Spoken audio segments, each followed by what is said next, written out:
Oligarchs, internet entrepreneurs, new money billionaires are springing up faster than ever before. And with new money come brash new attitudes.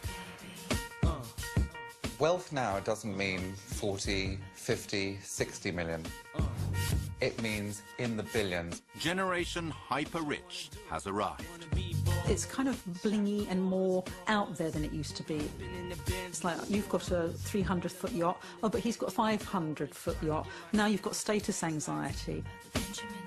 You have the old money versus the new money. The individuals spending here, there and everywhere on everything bling and everything showy. Billionaires are the new celebrity.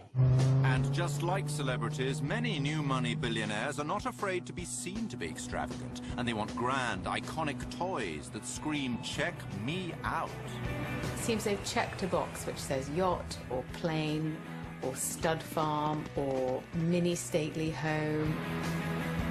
If they have no background of being rich or not the etiquette or the finesse, I think it can become very, very stressful. Well, there's a disorder now that they've coined. It's called acquired situational narcissism. Middle-class people, just like you and me, who become billionaires overnight. They're becoming, obscenely vain and drunk on their own self-importance. They want to show that they belong. So that's when people start competing amongst, who's got their children at the best schools, who's got the more expensive handbags, who's got the prettier wife, who's got the better-looking children, which is an awful thing to say. And who, of course, has got the most outrageous gin palace on the Med. This is the world of billionaire toys. Monaco in July is a mecca for mega yachts, and it's a chance for their owners to measure up against their fellow billionaires. Floating villas, mobile palaces, or ego-boosting phallic symbols, they all shout, "That's right, I rule." 10 years ago, we had the haves and the have-yachts. But now we have the haves and the have-giga yachts. And we have the rich, the super-rich, and the ultra-rich. To join this ultra-exclusive club, you'd better have plenty of the folding stuff. To be able to purchase a yacht, you've got to have at least between 30 and 60 million pounds. So that's your first cost, which is obviously enormous. And then you're more than likely, if you're that type of person who can afford to buy a yacht, you'll want it refurbished as well. So that's looking at least another probably 4 or 5 million pounds, if not a lot more than that. The running costs to fund your own yacht, they really do cost astronomical amounts of money. Running costs are the old hidden nemesis of every boat owner. There's an old adage that, you should rent anything that flies, floats and fornicates. It costs a fornicating amount of money just to keep your tub in the water, and then you've got to fill her up. We use about 1,500 liters of fuel an hour, and we have a capacity of about 7 hours of fuel. So every time we go at the gas station, we have to put about 40,000 euros down. 40,000 euros every 7 hours. It's a rude awakening to even the most gung-ho of new money billionaires. It's one thing buying a mega yacht, but at the highest echelons of showiness, that's simply not enough. What sets the hyper-wealthy apart is their ability to build a new yacht to their own specification. And when you're that rich, you can have whatever you want. Well, within reason. We had one client's wife who was wondering whether we'd keep a pony on a boat for her daughter. The idea was to have an exercising turntable at the back of the yacht on the aft deck. But they weren't embarrassed to ask the question. They thought it was a reasonable question to ask. Well, I think it's fair to say they live in a totally different world. They are increasingly living in a bubble. And I suppose the ideal lifestyle for a member of the super-rich is James Bond crossed with the Bond villain. We also had a client that wanted to have a shark tank, like a swimming pool but with sharks in it. Well, the swimming pool would be half shark, half human, with a glass wall between the two. Again, I didn't think that would be very kind to the sharks. Employing specialist naval architects like Ed Dubois or Tim Haywood doesn't come cheap, and that's just the point. No one needs a yacht. It's the very last thing you need, actually. If you want to see your money actually just vanishing into thin air, you buy a yacht. Why not? If you're worth 8 billion, you spend 300 million in a yacht. It's not a lot of money. Every super yacht is a one-off creation, designed and built with extraordinary craftsmanship. I think of them, I hope it's not sacrilegious, I think of them almost as being today's cathedrals. The cathedrals of the Middle Ages were the most sophisticated things on Earth. I think now yachts are. Amel's shipyard in Holland is where nautical dreams come to life. British yacht designer Tim Hayward has come here to see his latest behemoth take shape. It is remarkable to see this boat today, having spent the hours drawing it.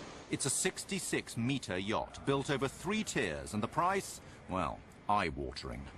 On average now we talk about kind of €1 million a metre. Yes, that is indeed around 66 million euros just for the build. The whole of the outside is hand sanded, the whole thing. You know, the paint job alone for that boat is going to be €2-3 million. And that's just for the outside. For the interior design, he'll spend many millions more to furnish his fantasy. They want the latest gadget, but they want the things out in films. They want that awful expression, the James Bond factor. They want all those sort of wow things. Unreal life made real. So the big TV screen is there. So if you want to have everybody on the big long sofa watching a movie, you can do it like that. On the other hand, if you want to look outside, you can turn the whole thing back again. So money really does make the world go round. Finally, you're ready to weigh anchor and get showy. A yacht is for every owner a weapon of show-off. They want their yacht to be the biggest. And it causes them genuine pain when some other dude's yacht comes in and it's bigger than theirs. They feel they've failed, even though they've got an enormous sized yacht. These boats are, you know, how big do you want it? I mean... It's the status thing, I think. I think it's much more sexually driven than that. I think it's all rather silly, but whatever. There will always be someone else with a bigger yacht than you. I mean, I know there are a couple of fashion billionaires. When their yachts were together in Saint-Tropez, literally the other screamed across the water, "Mine's bigger than yours, mine's bigger than yours." It's a bit of a cockfight. Well, let's see those nautical cocks and get fighting. Here are the world's current top 5 giga yachts. At number 5, Topaz weighs in around 12,000 tons and stretches 147 meters. At number 4, Al Said, built for the royal family of Oman, measures 155 meters, accommodates 70 passengers and 154 crew members. Dubai, at number 3, was originally commissioned by big-spending Prince Jeffrey of Brunei. In 1996, construction ground to a halt due to lack of funds. 5 years later, Sheikh Mohammed bin Rashid Al Maktoum finished the job in style. It's estimated that Russian oligarch Roman Abramovich's Eclipse cost him nearly $1 billion. Rumored to have its own intruder detecting system and anti-paparazzi laser shield, it's just the ticket for a Roman holiday. Once the biggest yacht in the world, it shrank in 2013 when an even bigger fish splashed into the pond. Launched in April 2013, Azam is this year's top of the yachts, and most yacht spotters reckon it's the plaything of the Emir of Abu Dhabi.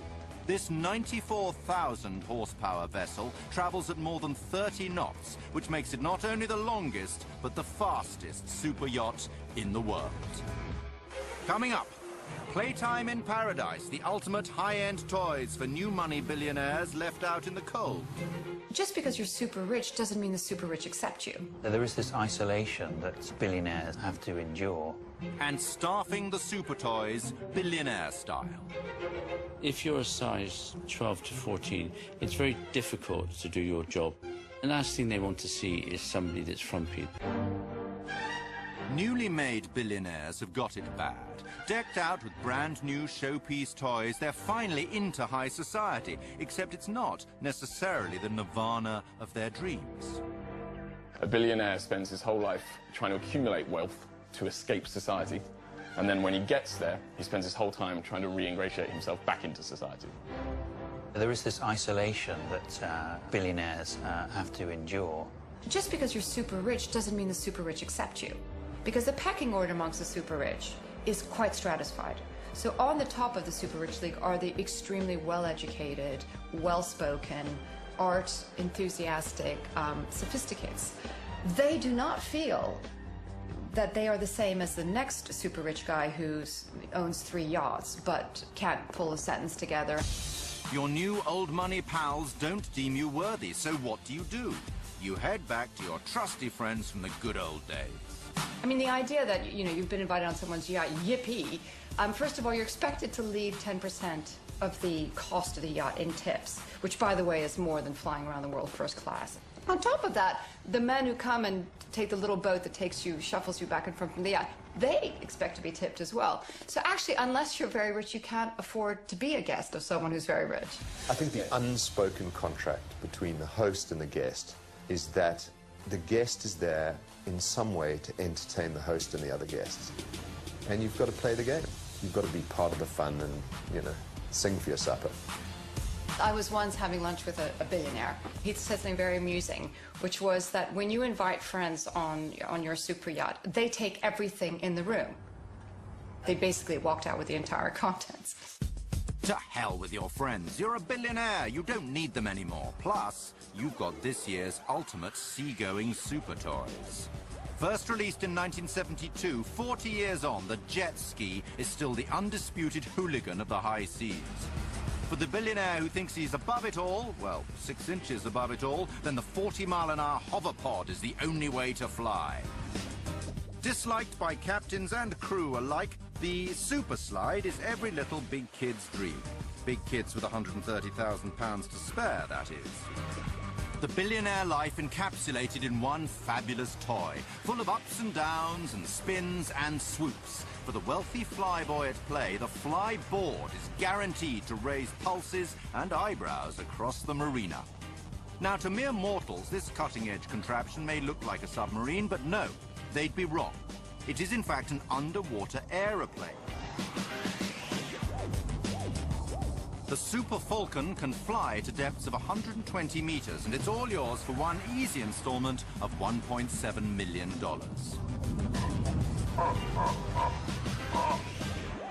But even underwater soaring can become boring eventually, and at this point, the lonely new money billionaire looks to his household for company. So they end up having to invite their members of staff, you know, mostly their decorators or designers, their personal chefs, to spend the holidays with them. But of course, it's always on their terms. And servicing this whole billionaire staff knees up, yet more personnel are brought in to cater for all on board.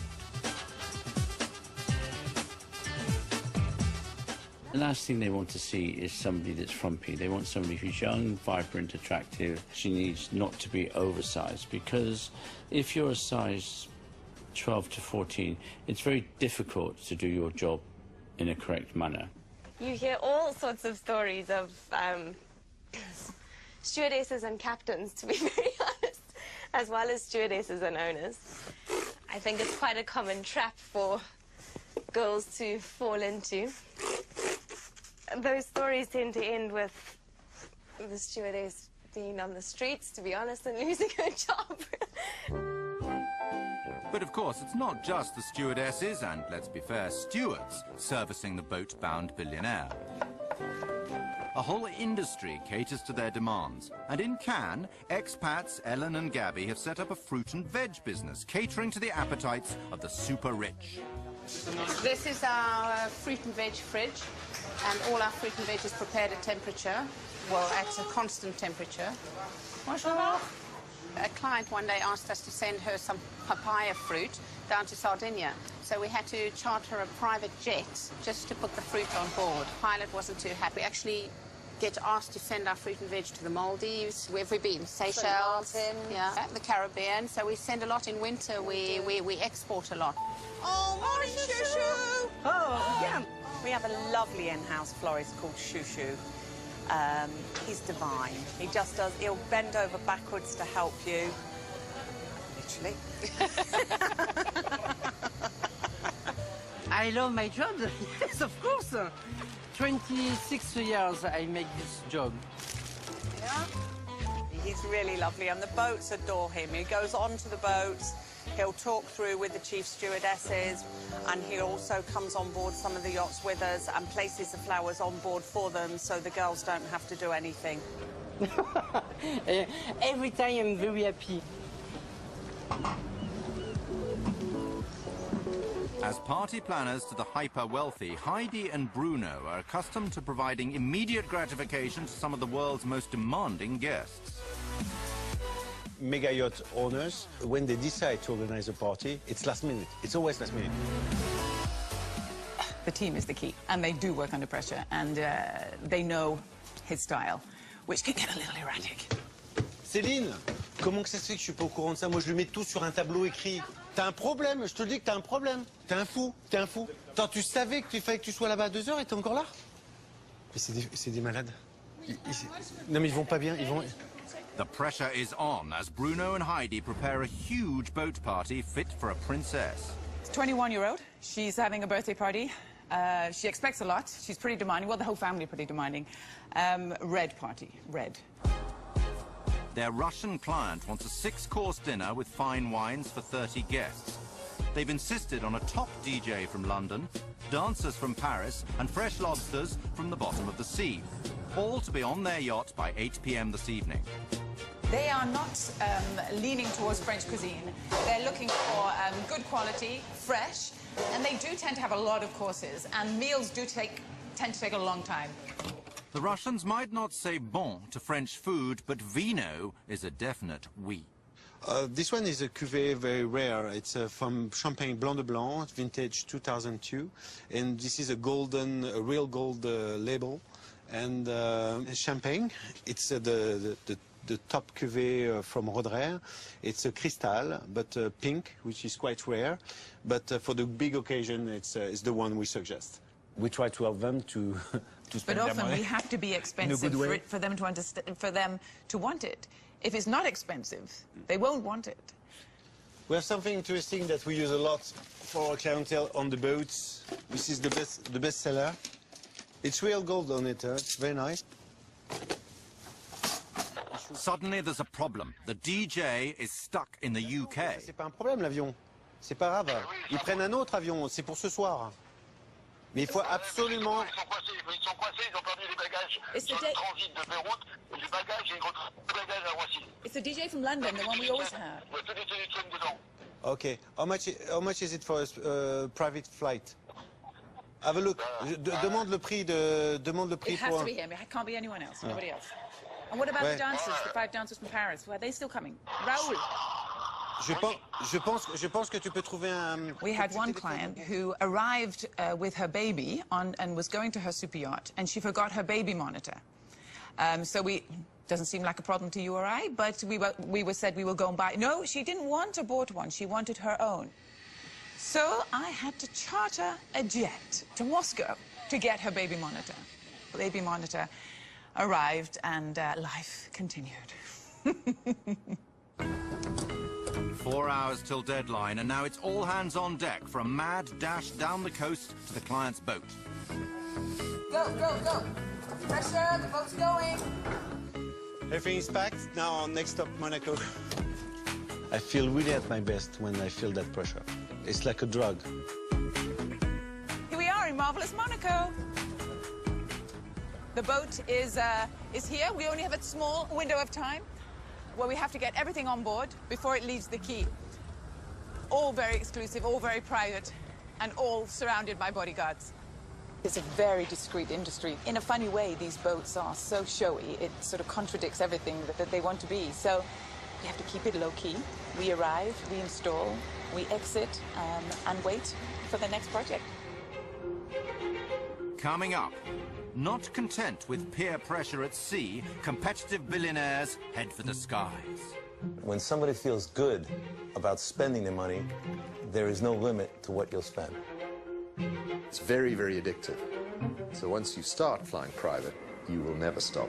And the big thing now is you have your own Airbus with a bedroom, with showers, with a gymnasium, and probably there's probably a golf course in it now.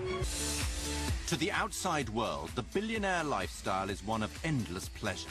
They have yachts and they have private jets, but flying toys, like all fabulous playthings, are only for the deepest of pockets. Price could be anywhere from $3 million to $100 million. Have operating costs that run anywhere from about $1 million a year to about $5 million a year, depending on the size and how much you use the airplane. If you're flying in a private jet, that sets the scene. It's an unspoken sentence. But I'm for real. I've got money. I can get the deal done. Well, from what I can tell from my several experience on private jets was that mostly it creates an enormous amount of stress. I was once flying back from Czechoslovakia and I was offered a lift by this billionaire who had his plane to himself and was being very kind to the rest of the guests and said, I'll give you a lift back. Well, all the people who took British Airways got home in 2.5 hours, and sort of 4.5 hours later, we were still circling around Gatwick. At least when billionaires are delayed, they're not stuck by the loos with their knees around their ears. To the high-net-worth traveller, flying is a world of private airports and personal service where they are the only customer. Hello? Katinka, hello, it's June. Hi, June, how are you? I'm good. Just checking that you're on your way and the traffic's okay and everything's fine.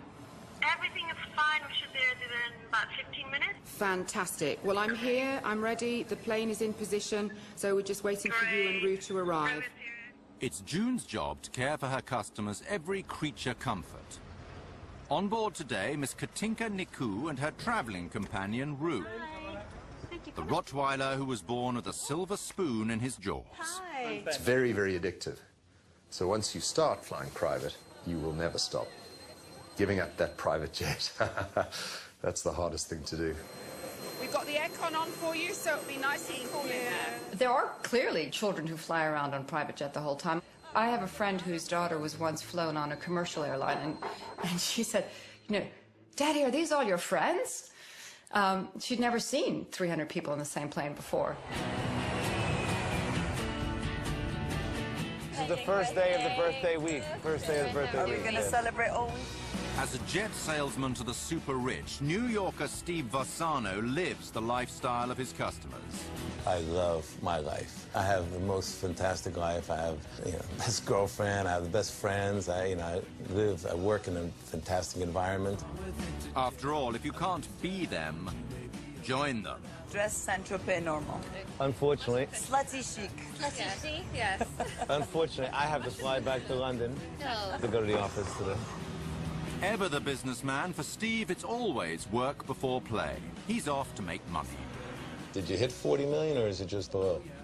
Steve is one of a handful of go-to guys if you're a billionaire looking for a jet. Because he wants his ultra-high net worth customers to come to him, he's opened a retail environment they just can't resist, complete with a jet trading desk. Yes, how you been? Good to see you. But the real kicker is his billionaire-friendly mega app, the multi-millionometer. What do you think the budget is that you'd like to stay around? Call it 10 to 15. Super successful people, super wealthy people, super powerful people. There's one thing they love to do is talk about what they do and who they are. And, if you ask them the right leading questions, they just pour it out. Can you run quickly a comparison on the operating cost? Yep, they're incredibly close. Operating costs, and you get an airplane that is 20% bigger in cabin. So it still costs you the same amount. Acquisition price, what's the difference between both? Well, that's significantly more. They will spend $10 million on buying an asset, but they will decide to fly economy instead of business class on an airline jet because they could save $300. Because there's a big difference between enjoying your money and wasting your money. And when somebody feels good about spending their money, there is no limit to what you'll spend. Fly me to the moon, let me play among the stars. Steve started out selling to the original jet set. I was really fortunate to sell a jet to Frank Sinatra. It was an unbelievable opportunity. And when you talk to somebody like that, it gives a feeling of really accomplishing, and you're really proud of what you're doing. So let's look at the comparison of the two airplanes from a schematic standpoint. Steve's client has a relatively modest $13 million to spend on a second-hand 8-seater jet. Born salesman Steve knows the power of one-upmanship and heads next door to show exactly what a $300 million jet looks like. So come on in here, and you can experience actually a little bit bigger than the plane you're looking for, but it actually puts you into the space, so it's a little bit more... You need to do still a lot of work before I can afford that, so, Steve. Keep doing it, that's okay. I have a lot more than you got. So come on in here. So have a seat. Thank you. One fantastic cabin. This is an exact replica of a Airbus 319 corporate jet. This airplane probably new is about $85–90 million. A little bit more than what you're looking for, but it could be your second step. Third step. I hope you're right. Me too. So, by the time you have 600 people on your payroll who travel with you because you can't go anywhere without 2 personal chefs and 6 PAs and your financial manager and your tax consultant. So then you need a Boeing, you need an Airbus. And the big thing now is you have your own Airbus with a bedroom, with showers, with a gymnasium, and probably there's probably a golf course in it now. Let's go check into the dining room of the Airbus or the conference room. And it actually extends even further to the bedroom of the airplane. No more, Steve, no more. Yeah, you don't want to upgrade yet? Billionaires may claim their jets are just time-saving business tools, but being billionaires, they can't resist a little competition. In 2008, American billionaire Steve Wynn took private jet ownership to a new level when he decked out a Boeing 737. One is talking more about new money than old money, and culture where visible wealth is important. Speaking of which, 1 year later, Wynn was trumped by Donald, who took to the skies in his own Boeing 757. You'll notice the seat belts, as well as everything else, are 24-karat gold-plated. Then roaming Roman Abramovich claimed the laurel, proud owner of his very own Boeing 767. But in 2007, there was a new Sultan of Bling, Prince Al-Walid bin Talal Al Saud. His Airbus A380 is estimated to have cost over $500 million, once his taste had been accounted for. But soon, of course, there will be one still better. I think if someone developed a supersonic aircraft, I know a lot of people that'd be interested in buying one. If super yachts are about billionaires playing host to privileged guests, then the private jet is the perfect place for the billionaire to entertain himself. You can do whatever you want on a corporate jet because nobody's there to watch you. Well, if you own the airplane, it's your orgy. You do what you like in the back. You smoke cigars, smoke cigarettes, get drunk, smash the place up. You can't really throw the TV out of the window like a rock star unless you're on the ground. The jets are furnished often at a cost of millions to meet the owner's personal needs.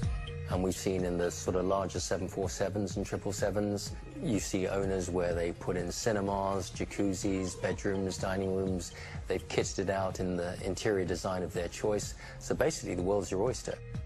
Some people, will just temporarily put a beach, a sand with folding chairs in the back of a plane. Some people from the Middle East will have a chair that's always on a magnetic compass that points to Mecca. But pilots must beware indulging the owner's every whim. The consequences can be fatal. And there is a story, true, of a boss of a big company who told his pilots he could not be late for dinner, and they had to land. And they missed the runway, crashed, and everyone was killed. Coming up, billionaire competitiveness gets out of hand. Confessions of a car collector. This is a ridiculous addiction. And chaos in Knightsbridge.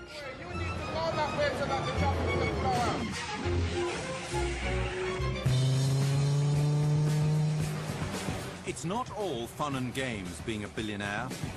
On the plus side, you've got access to the most fabulous toys that money can buy. Not quite so wonderful is the constant reminder that there's always someone else out there with an even bigger and brasher plaything. For the super rich, there's a silly season for showing off. August. And while the Russian and American billionaires battle it out on the Med, another tribe of super rich migrate to Knightsbridge in central London. Within a 2-mile stretch, you could probably see 50 supercars. They've all got Arabic plates from Dubai, Qatar and Saudi Arabia. There's a lot of princes, royal family, a lot of millionaires, a lot of billionaires, and it's just a great sight to see. It's fair to say that not everyone is thrilled the area's become supercar central. You need to move out the bloody way. You need to go that way so that the traffic can flow out. We're completely overtaken by these incredibly expensive, vulgar, outrageously noisy cars, and it's just too much. And I know so many of the locals who are actually, they're leaving town because they can't cope with it. It's just horrific.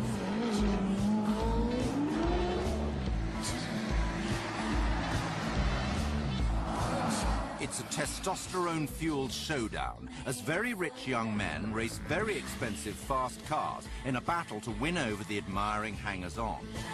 For many, it's about pulling power through astonishing horsepower.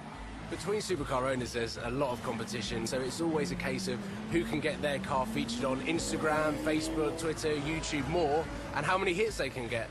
So you'd literally get girls coming up to the car and being like, hey, like, what are you doing, kind of thing. I've seen one red Lamborghini have a number written on in lipstick on the windscreen. I'm friends with a few of the supercar owners, and they do appreciate kind of the attention they get from girls.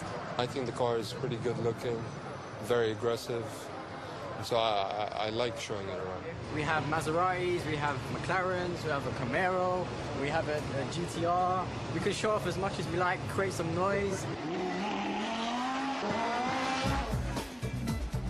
All the toys here are top-end, so when your Ferrari just isn't cutting the mustard, what are you going to do? Well, like Riyadh here, you have it painted gold, of course. It's quite expensive, but it's cool. Finishing was amazing, so I just love it. Not the shyest of multimillionaires, Riyadh just likes to see his golden gas guzzler fawned over by the adoring masses. It's cool. I like seeing people smiling, entertaining people when they see the gold, so it's awesome, you know. And if anyone were to suggest it's perhaps just a little bit over the top... I'm 5-time world champion in kickboxing. I'm originally from Iraq, but I live in London. You know? These tricked-out me machines have become bigger celebrities than their multimillionaire owners.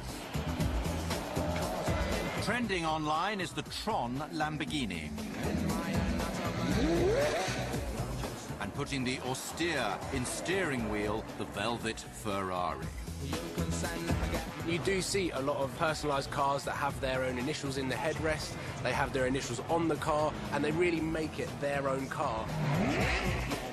I had it wrapped and detailed exactly as I wanted. It was originally silver, but I had it done white with like the black and red detailing and the wheels and all that. Brand new, it was just over 100 grand, but now it's probably about half that.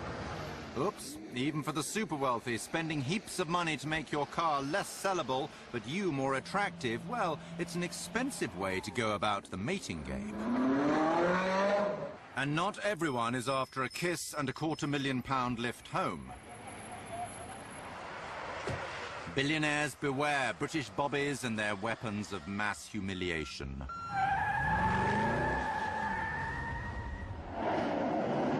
The annual Harrods Grand Prix is formula fun for the billionaire boy racers. The only trouble is the Sloane Street Straight isn't really a racetrack.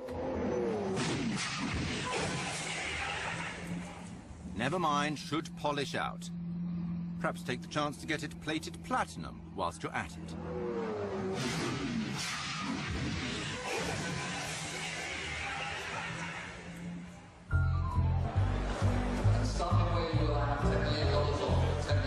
For the billionaire who prefers to marvel rather than mangle, there's a far less physical pain to be borne in high-end motor acquisition.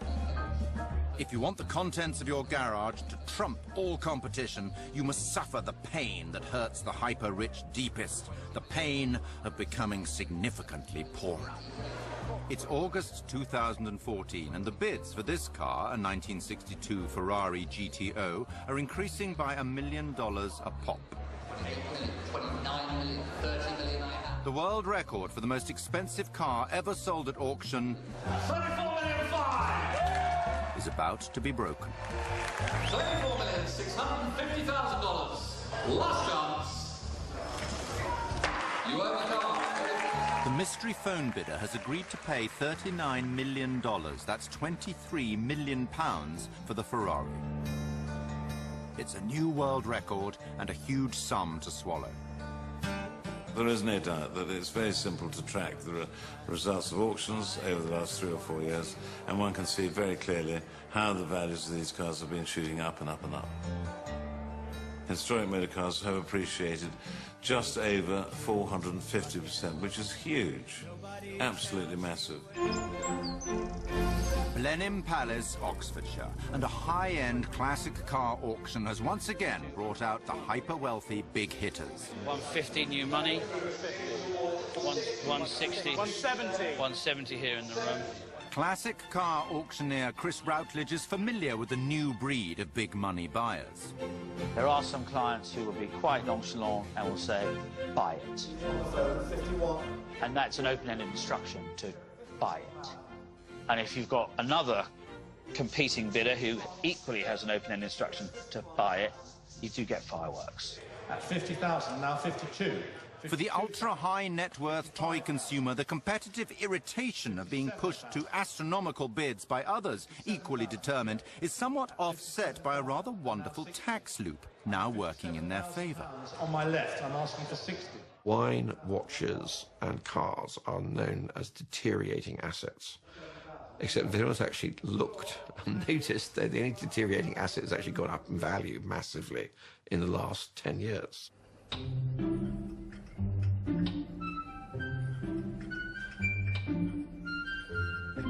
But car collecting is not without its snags. Paul Bailey owns one of Britain's most valuable collections of supercars. It is just absolutely fantastic to come down here and think, wow, how cool is that car, and how lucky am I to have one. Or 39.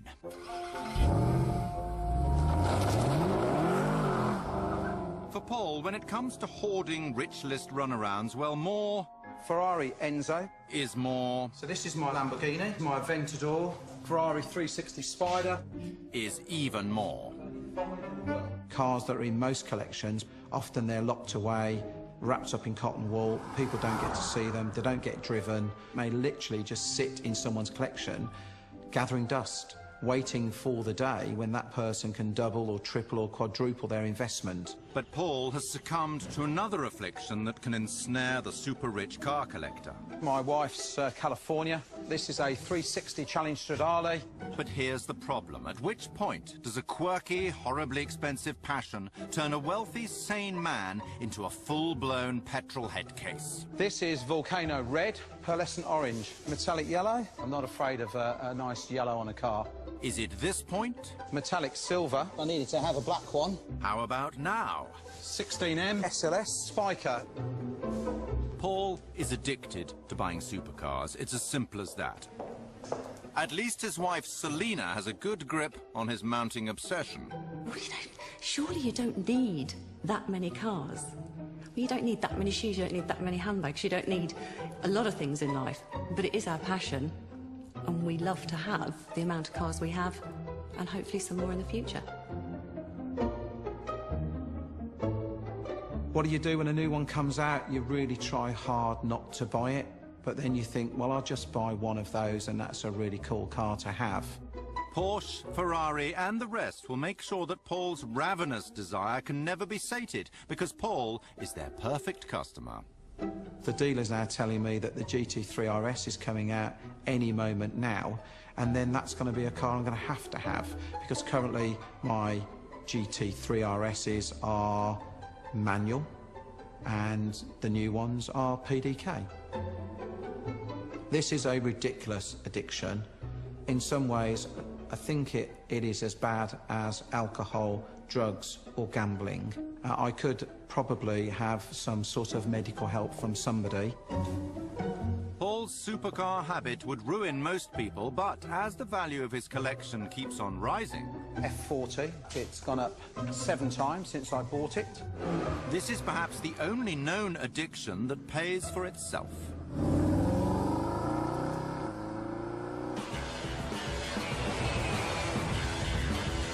In the end, every toy has its day. There will always be a newer, brighter bauble to tickle a billionaire's passing fancy. Are the super rich happier? Probably happier than the super poor. I mean, you know, we can safely say that. But we have to ask why the accumulation of wealth is the main driver in their life. In my experience, the more money people have, the more problems they have. Especially if you've come across a lot of money very quickly. Who am I now? People get trapped by the trappings of their wealth, boats and their planes that all have to be taken care of, and it isn't freedom at all. I think the very, very rich have always had something to prove. The thing that's pushing them forward is probably insecurity, making up for something their dad once said to them, some need to fulfill some desire to prove something to the world.